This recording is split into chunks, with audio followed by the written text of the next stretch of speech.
Gracias, Arturo Castillo, consejero del Instituto Nacional Electoral, por continuar esta conversación. Y dejé planteado anoche que todo indica o me indica que el Instituto, igual que el Tribunal Electoral, pero estamos hablando y tú lo haces por tu función en el Instituto, va camino hacia su chatarrización. Viene ya próximamente una iniciativa de reforma electoral de la presidenta Sheinbaum y supongo que sabes los puntos principales de lo que contendrá esa reforma. ¿Los tienes presentes? Sí, los tengo presentes, lo que ha comentado Claudia, pero, mi estimado Carlos, antes de responder esta pregunta, quisiera justo responder cómo cerramos el segmento anterior. Comentabas que yo voté a favor del obradorato en el tema de la representación proporcional. No, yo voté a favor de mi convicción jurídica y constitucional. A muchas personas no les gustó. Es igual de incómodo que el elefante, pero bueno, es nada más para aclararlo. Sí, yo solo hago la acotación que lo mismo alegó en su momento el ministro Pérez Dayán cuando no acompañó al resto de la mayoría de ministros de la Suprema Corte en que se desconociera la reforma constitucional al Poder Judicial. Es decir, mucho pesó el librito, desde mi punto de vista, en lugar del sentido común. Es correcto, no sé si el sentido común o no el sentido común, pero es correcto. Y esa es una discusión bien interesante que quizás valdría la pena tener en otro momento, el tema de la Corte y la declaración de constitucionalidad de la reforma en materia judicial. Pero vámonos justo a reformas, la pregunta que me hacías. A reformas, la que te hacía. Exactamente. ¿Cuáles son los puntos principales de lo que ya sabes que contendrá esa iniciativa? Pues mira, lo que sé es lo que ha comentado la presidenta Claudia Sheinbaum en su conferencia mañanera. Ha comentado que quiere reducirle los recursos al Instituto Nacional Electoral, quiere reducir el financiamiento de partidos políticos, quiere reducir, al menos no sé si eliminar o reducir, las candidaturas plurinominales o de representación proporcional, y ha afirmado también en un par de ocasiones que quiere conservar la autonomía constitucional del instituto. Ahora, aquí hay varias cuestiones que creo que vale la pena ponderar, ¿no? Uno, mantener la autonomía constitucional del Instituto Nacional Electoral me parece una buena señal, eso sí es importante. Pero vámonos del otro lado. Reducir presupuesto al Instituto Nacional Electoral sin dar el paso, uno, a modernizar las elecciones con nuevas tecnologías, con la inversión que eso implica, ¿no? Y dos, plantear esta reducción presupuestal incrementando de forma significativa, como ha sucedido a lo largo ya de los últimos 10 o 12 años, las facultades del instituto, sí pueden afectar seriamente la calidad de las elecciones en este país. Bueno, hay que considerar que en la del 1 de junio, el INE solo pudo instalar poco menos de la mitad de las casillas que solía montar en una elección federal. Fue más delicado que esto. Por poner el contexto de la elección judicial que acaba de pasar, nosotros pedimos 13.200 millones de pesos para organizar una elección 40% más grande que la presidencial del año pasado. Esa era la dimensión. Exacto. Y lo que hicieron fue quitarles y reducirlo a 8,000 y pico. No, déjame recorrer el camino completo. Nos redujeron, nos recortaron el Congreso, bueno, la Cámara de Diputados, 13.400 millones. Y luego, el Ejecutivo Federal nos dio 800 millones. En el agregado, nos dieron 600 millones para organizar la elección judicial. Los 8,000 millones que comentas son producto de los ajustes internos que nosotros hicimos para organizar la elección, que podrían afectar el gasto operativo del siguiente semestre del instituto. Por eso es importante el dinero. Dos, la elección judicial también fue complicada porque, como sabes, se emitieron más de 600 amparos en materia electoral. Sí. Eso fue raro. Bueno, eso ya lo resolvió la Corte, ¿no? Y tercero, le pedimos al Congreso que nos dieran 2 meses más para organizar una elección de esta complejidad y nos lo negó. Así fue la complejidad. Pero volvamos al tema del dinero. Lo que corrobora, por cierto, que lo barato sale caro, porque el costo de esto está haciendo la vigencia pues de algo muy importante, que es la democracia en México.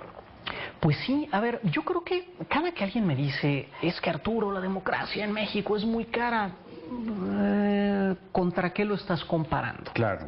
Lo estás comparando contra un presupuesto de otra entidad, un órgano autónomo. Sí, sí puede ser. El presupuesto que recibe el instituto es mucho más alto que el resto de los organismos constitucionales autónomos.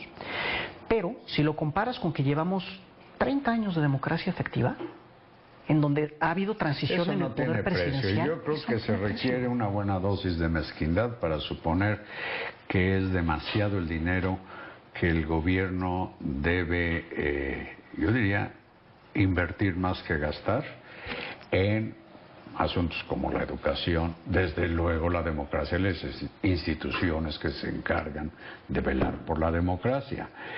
Pero a los ingredientes que dices que tendría o tendrá la iniciativa de reforma electoral, yo quiero añadir dos de los que hablaba López Obrador.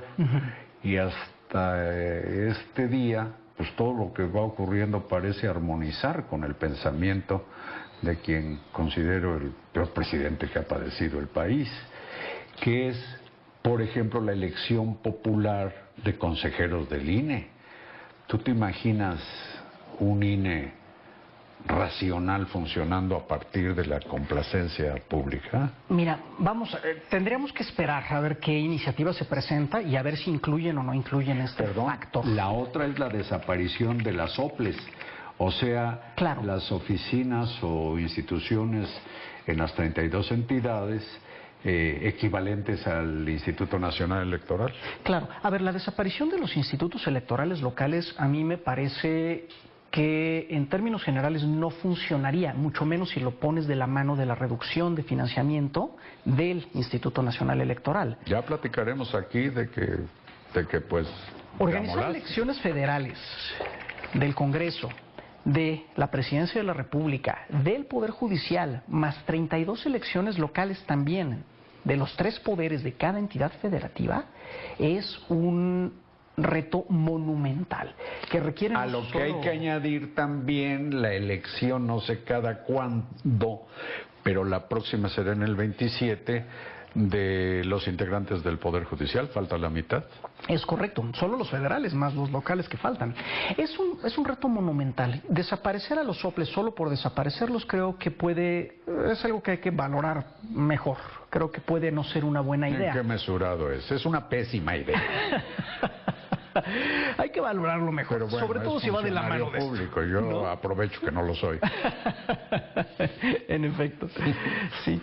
Pues a ver, de nuevo, ¿queremos seguir teniendo elecciones confiables? ¿Queremos seguir teniendo una democracia confiable? ¿Queremos seguir teniendo la posibilidad de renovar el poder de manera periódica, pacífica y confiable? Necesitamos un Instituto Nacional Electoral confiable. Yo te respondo, si queremos, supongo que una gran cantidad de ciudadanos mexicanos queremos elecciones confiables, pero desde mi punto de vista, a partir del 1 de junio reciente se volvieron absolutamente desconfiables, porque creo que, por cierto, los acordeones que metaforeaste como el elefante en la sala, me parece que llegaron para quedarse. Y el oficialismo seguirá con todo descaro echando mano de recursos mal habidos para inducir el voto de eso que le llaman pueblo. Esperemos que no, y esperemos que justamente la idea... Es un optimista crónico y miren que yo soy... No. Esperemos que justamente el hecho de haber puesto sobre la mesa, en la discusión pública, al elefante en la sala del que nadie quería hablar, sirva también como una manera de visibilizar conductas que desde el propio Consejo General, no en esta sesión del 15 de junio, desde antes dijimos, esto no se vale. Esto no se vale. A mí me da mucho gusto el optimismo de Arturo Castillo.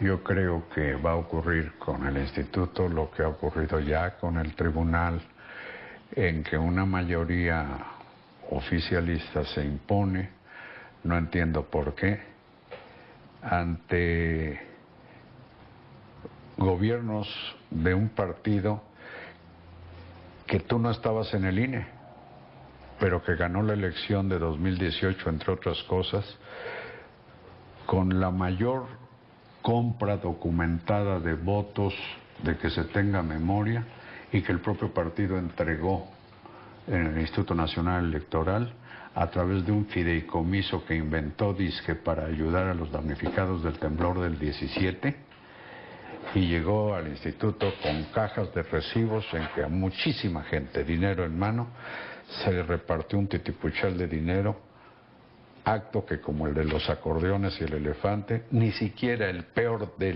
los gobiernos del PRI se atrevió a poner en práctica. Es decir, hay un problema de origen y yo creo que de legitimidad en lo que es este movimiento que yo llamo nacional populista. Pues hay un problema, creo que en términos generales, en la cultura política de nuestro país, y lo voy a decir con esa claridad. Creemos que las leyes y las instituciones son a conveniencia, y eso no se vale tampoco. Justamente, ¿pero ha sido así? Exactamente, pero justamente esto es lo que afecta en última instancia la legitimidad de cualquier elección. Y a quien más afecta es no solo a los ciudadanos, sino a las personas electas. Si llegas a un cargo público con una elección cuestionada además con razón, ¿qué tipo de legitimidad tienes? ¿Cómo mantienes el ejercicio del poder en este cargo? Ese es el quid, claro. Y me da gusto, Arturo, que lo dejes sobre la mesa y que, según evolucionen las cosas, vuelvas a aceptar platicar conmigo aquí en El Asalto a la Razón. Con mucho gusto, Carlos. Le agradezco mucho al consejero Arturo Castillo haber estado aquí. Muchas gracias. Gracias a ustedes y buenas noches.